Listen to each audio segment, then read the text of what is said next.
중년이 되면 친구 관계가 소원해지는 이유, 그리고 따뜻한 위로. 어느 날 문득 휴대폰 연락처를 뒤적이다가 깨닫게 됩니다. 예전엔 자주 연락하던 친구들이 이제는 조용하다는 걸, 바쁘다는 이유로 미뤄뒀던 만남들이 어느새 당연해져 버린 걸, 그리고 나만 이렇게 느끼는 걸까 하는 쓸쓸한 생각까지도 찾아옵니다. 우선순위가 변한다. 젊었을 때는 친구와 함께하는 시간이 가장 즐거웠습니다. 시험이 끝나면 무작정 만나서 수다를 떨고 한밤중에도 전화 한 통이면 뛰어나가던 그런 시절이 있었죠. 하지만 나이가 들수록 우리는 점점 더 많은 책임을 짊어지게 됩니다. 가족, 직장, 경제적인 고민 하루하루를 버티는 것만으로도 벅찰 때가 많습니다. 그러다 보니 친구들과의 만남은 자연스럽게 뒷전이 되고 맙니다.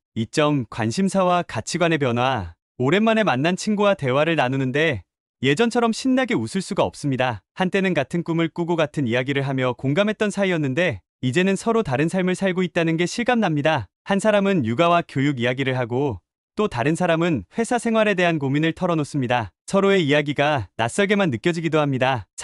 관계를 유지할 에너지가 부족해진다. 하루 종일 일하고 집에 돌아오면 이미 몸과 마음은 지쳐 있습니다. 예전에는 누군가를 만나러 나가는 게 즐거웠는데 이제는 그것조차 부담스러울 때가 많습니다. 관계를 유지하기 위해 노력해야 한다는 사실조차 피곤하게 느껴질 때도 있죠.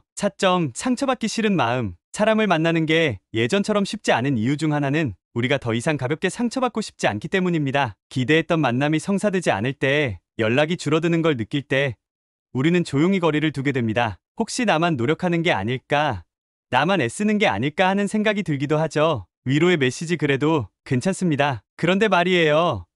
사실 우리는 모두 비슷한 생각을 하고 있을지도 모릅니다. 친구를 멀리하고 싶어서가 아니라 어쩔 수 없는 삶의 흐름 속에서 그렇게 되어가는 것일지도요. 그리고 그것은 자연스러운 일이기도 합니다. 관계가 예전 같지 않다고 해서 그 시간들이 의미 없었던 것은 아닙니다. 우리는 여전히 서로의 삶 어딘가에 존재하고 여전히 같은 기억을 공유하는 친구들입니다. 관계를 유지하는 작은 방법들. 중년이 되어서도 친구 관계를 유지하고 싶다면 사실 거창한 노력이 필요하지 않습니다. 가끔 짧은 안부 인사를 건네는 것, 잘 지내? 한마디라도 전하는 것, 그리고 꼭 만나지 않더라도 서로를 응원하는 마음을 잊지 않는 것, 그것만으로도 충분합니다. 우리 너무 외로워하지 말아요. 혹시 지금 관계가 소원해졌다고 외로움을 느끼고 있다면 너무 마음 아파하지 않으셨으면 좋겠습니다. 친구는 가까이에 있을 때만 친구가 아니라 마음속에 오래도록 남아있는 존재이기도 하니까요. 우리 너무 외로워하지 말아요. 당신의 소중한 인연은 여전히 당신 곁에 있습니다.